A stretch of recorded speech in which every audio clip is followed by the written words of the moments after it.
Hi everybody, is everything okay? Olá pessoal, está tudo bem com vocês? Vamos aprender um pouco mais?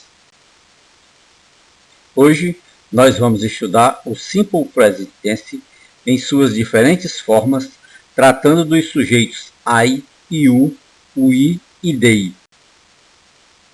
O Simple Present Tense é comparado ao nosso português com o presente do indicativo e é usado para descrever coisas, situações relacionadas ao cotidiano, ao nosso dia a dia, definir fatos, especificar características físicas e descrever nossas rotinas e hábitos.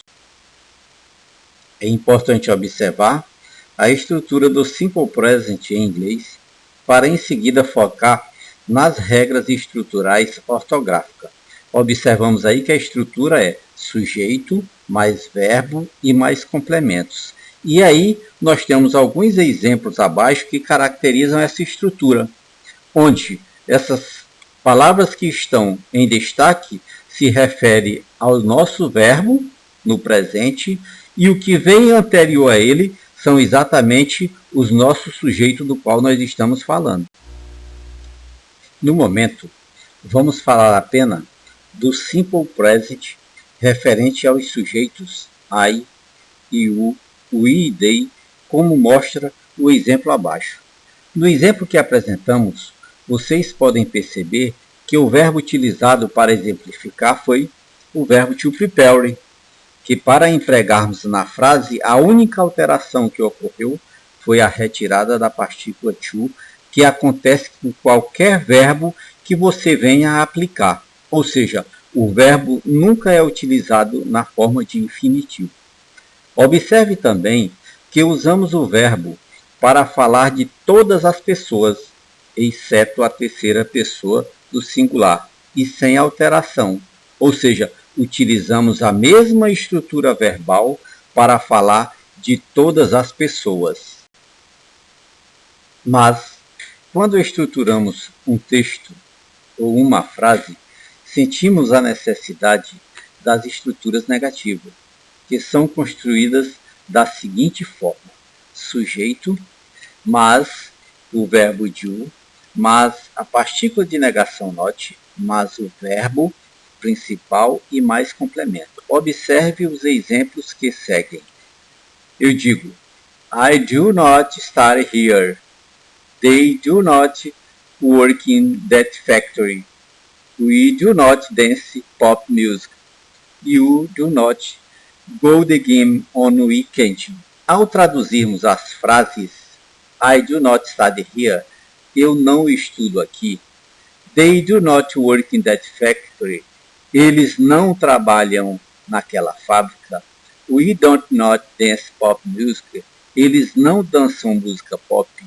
You do not go the game on weekend. Eles não vão para a academia nos finais de semana.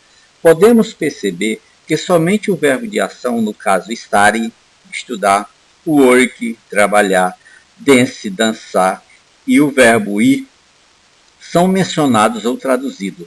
O verbo auxiliar não é mencionado e isto tem uma explicação que veremos a seguir. O verbo do é chamado de verbo auxiliar e, portanto, não possui tradução. Tem apenas uma função, que é levar a estrutura gramatical para a forma negativa.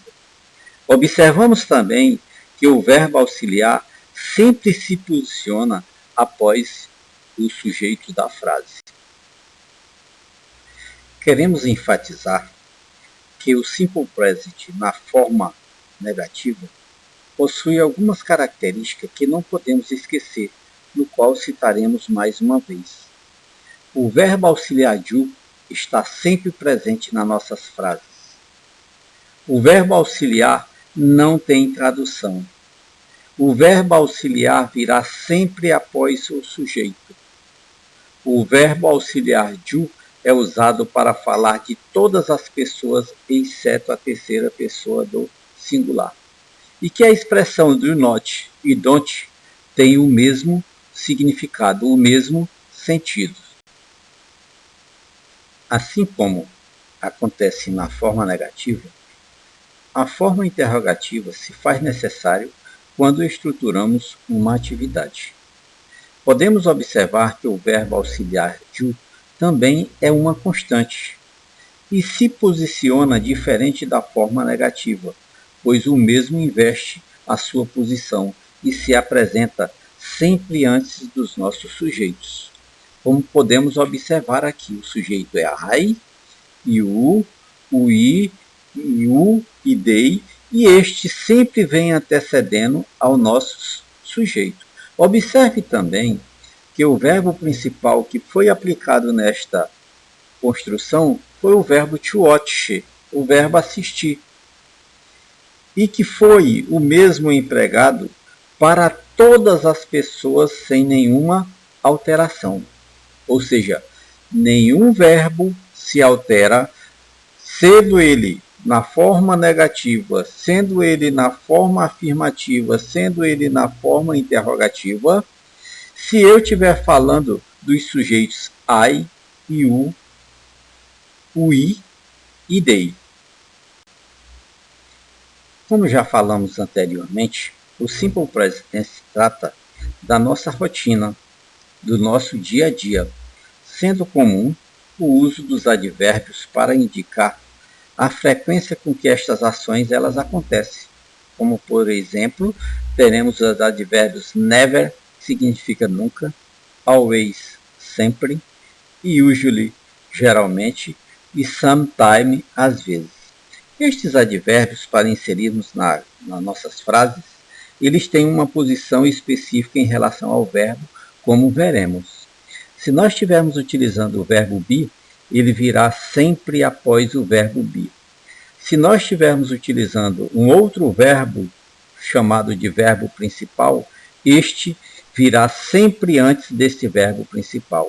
Se nós tivermos um verbo acompanhado de um verbo auxiliar, no caso do Simple Future, esse advérbio verá sempre intercalado entre o verbo auxiliar e o verbo principal. Mas nós temos ainda o que nós chamamos de advérbio de frequência definida. Estes virão normalmente colocados no final das nossas frases. São eles once, uma vez, twice, duas vezes, daily, diariamente, e every day, todo dia. Ok, guys. Olá, pessoal. Espero que vocês tenham entendido e gostado de nossa explicação. Eu estou disponibilizando um material de apoio chamado Arquivo Help, com todo o detalhamento do assunto para possibilitar um melhor entendimento de todos vocês. Thanks. Obrigado.